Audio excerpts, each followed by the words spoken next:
అనుదినము ఆయన రక్షణ సువార్తను ప్రకటించుడి. ఈ కీర్తన అంతా కూడా చదువుకుంటే చాలా మంచి మంచి మాటలు ఉన్నాయి. కానీ ఇక్కడ మనం నేర్చుకునేది, మనం తెలుసుకోవాల్సింది ఏంటంటే, దేవుని సన్నిధిలో మనం ఏం చేయాలంట, యెహోవా నామాన్ని మనం స్తుతించాలి. తర్వాత ఏంటంటే, ఆయన మీద కొత్త కొత్త పాటలు మనం పాడాలి.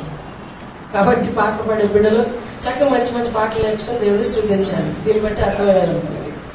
తర్వాత ఇంకేమంటున్నాడు, ఆయన మనం స్తుతించాలి, ఆయన నామాన్ని మనం గొప్ప చేయాలి, అన్ని జనులలో ఆయన మహిమను ప్రచారం చేయాలి, అనుదినం ఆయన రక్షణ సువార్తను మనం ప్రకటించాలి. ఆయన సన్నిధిలో ఏమేమి ఉన్నాయి అన్నాడు, ఘనతా ప్రభావాలు, బల సౌందర్యాలు ఉంటాయి. కాబట్టి జనముల కుటుంబాలారా మీరందరూ వచ్చి దేవుడు మహిమపరచండి, ఆయన ఘనతా మహిమ స్తుతులు చెల్లించండి, ఆయన మనకి దేవుడు కనుక అని ఇక్కడ రాస్తున్నటువంటి కీర్తన. ఇవన్నీ కూడా మనకు చదువుకోవడానికి మంచి మంచి మాటలే ఉన్నాయి, అన్ని కూడా మంచి మాటలే.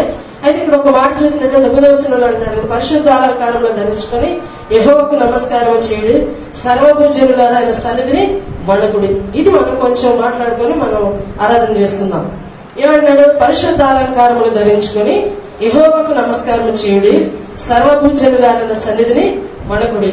ఎందుకు వణకాలంట? ఆయన పైన రాసిన మాటలు, కింద రాసిన మాటలన్నీ చూస్తుంటే ఆయన బలాన్ని గురించి, ఆయన చేసే కార్యాల గురించి రాయబడి ఉంది.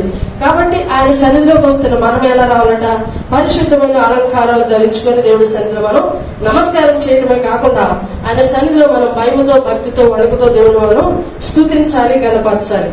ఏంటి భయము, ఎందుకు భయపడాలి మనం అంటే, మీరు మామూలుగా ఇదే కీర్తనలో ఒక దగ్గర రాయబడి ఉండేది ఏంటంటే, యెహోవా యందలి భయము పవిత్రమైంది.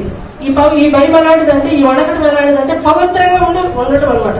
ఎప్పుడైనా దేవుడి సన్నిధికి వచ్చినప్పుడు మనకి ఎలా ఉంటుందంటే, మన దేవుడి సన్నిధికే కాదు, మామూలుగా మనుషుల దగ్గర ఏదైనా తప్పు చేసామనుకోండి, వాళ్ళతో మనం ఎంత మాట్లాడుతున్నా చేస్తున్నా లోపల ఒకలాంటి భయము, వణుకు అనేది ఉంటుంది మనకి. ఆ విధంగా కాదు ఇక్కడ. ఆ విధంగా ఎలా ఉండాలంటే పరిశుద్ధంగా ఉండాలి మన దేవుడి దగ్గర. ఇది లోపల ఉన్నటువంటి భయం అనేదంటే, యెహోవా యందలి భయం పవిత్రమైందంటే, దేవుడి సన్నిధికి వచ్చినప్పుడు మనం ఏం చేయాలంటే మర్యాదగా దేవుడి సన్నిధిని గౌరవించాలి. తర్వాత ఏంటంటే ఆయన సన్నిధిలో మనం వణుకుతూ ఉండాలి.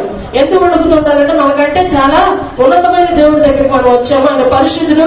ఆయన పరిశుద్ధత ముందు నా పరిశుద్ధత ఎప్పుడు పెట్టుకోవడం కొరగానిది. అసలు అది ఏమాత్రం నేను సమీపించలేని దానిలో అయినప్పటికీ దేవుడి సన్నిధిలోకి వచ్చే భాగ్యం, ఆయన సమీపించే భాగ్యాన్ని, ఆయన ముఖ దర్శనం చేసుకునే భాగ్యాన్ని, ఆయన సన్నిధిలో స్తుతించి ఆరాధించే భాగ్యాన్ని ఇస్తున్నాడని మనం ఏం చేయాలి, ఆయన సన్నిధిలో వణుకుతూ ఉండాలి. ఒకటి. తర్వాత దేవుడి సన్నిధిలో మనం బయట జీవించినప్పుడు కూడా ప్రతి స్థలంలో, ప్రతి విషయంలో, ప్రతి పనిలో కూడా ఏంటంటే దేవుడు నన్ను చూస్తున్నాడు అనేటువంటి అవగాహనలో మనం జీవించాలి. ఇది కూడా వణకటమే.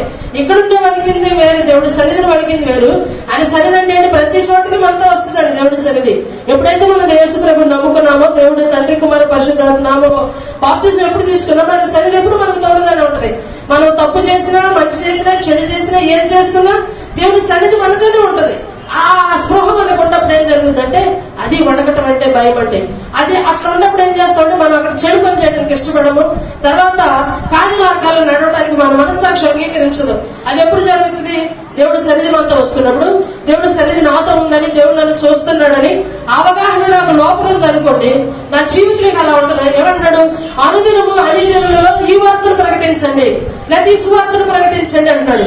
అన్ని జనులలో ఈ వార్తను, లేదా అన్ని జనులు ఈ సువార్తను, ఈ రక్షణ సువార్తను ప్రకటించండి అంటే, మనం ఏదో వెళ్ళి డ్రమ్ములు కొట్టుకుంటూ 10 మంది కలిసి పాటలు పాడుకుంటూ చాటించడం కదా. చాటించాలి, అది కూడా ఒక పద్ధతి. అది కూడా దేవుడి నామాన్ని గొప్ప చేయడమే, రక్షణ సువార్తను ప్రకటించడమే. కానీ మన జీవితాలు సువార్త అయిపోవాలి. మన జీవితాలే ఈ వార్తను ప్రకటించేలాగా ఉండాలి. మన జీవితాలే ఈ రక్షణ అన్ని జనులకు ప్రకటించేలాగా ఉండాలి. అది ఎక్కడ ఉంటుంది? మనం పనిచేసే స్థలాల్లో ఉంటుంది. మనం జీవించే జీవితాలు, కుటుంబాల్లో మనం బ్రతికితే చాలు. ఇదే భయభక్తులు అంటే. ఆయన అట్లా జీవిస్తున్నప్పుడు ఆటోమేటిక్ గా మనం మంచి విషయాలే చేస్తాం కదా, తప్పు మార్గాలకి వెళ్ళిపోలేము. ఎందుకంటే దేవుడు మన సన్నిధి మనతో వస్తుందని గుర్తు మనకు ఉంటుంది. కాబట్టి మన పొరపాటును కూడా దేవుడికి ఆయాస్కరమైన జీవితంలోకి వెళ్ళలేము. కాబట్టి ఆయన సన్నిధిలో మనం ఏం చేయాలి, దేవుడి సన్నిధిలో వణుకుతూ ఉండాలి, ఆయన నామాన్ని గొప్ప చేయాలి, ఆయన మీద కొత్త కొత్త కీర్తనలు పాడాలి. తర్వాత మన పూర్ణ మనసుతో, పూర్ణ హృదయంతో, పూర్ణ ఆత్మతో దేవుడు మనం ఆరాధించి వరిగా ఉండాలి. అన్నిటికంటే ముఖ్యంగా నేను ఒక్క మాట చెప్పి ముగిస్తాను ఏంటంటే, అన్నిటికంటే హైయెస్ట్ గా దేవుడు ప్రేమించాలి అంతే.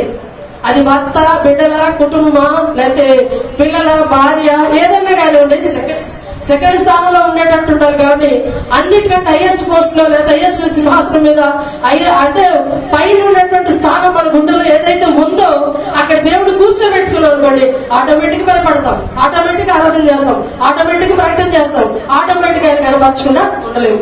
ఆ రీతికి మన ఆత్మీయ జీవితాలు పట్టుకున్నాం. దేవుడి మాటలు దీవించిన కాక బైబిల్ తెలిపినట్లయితే ఆరాధన చేసుకున్నాం.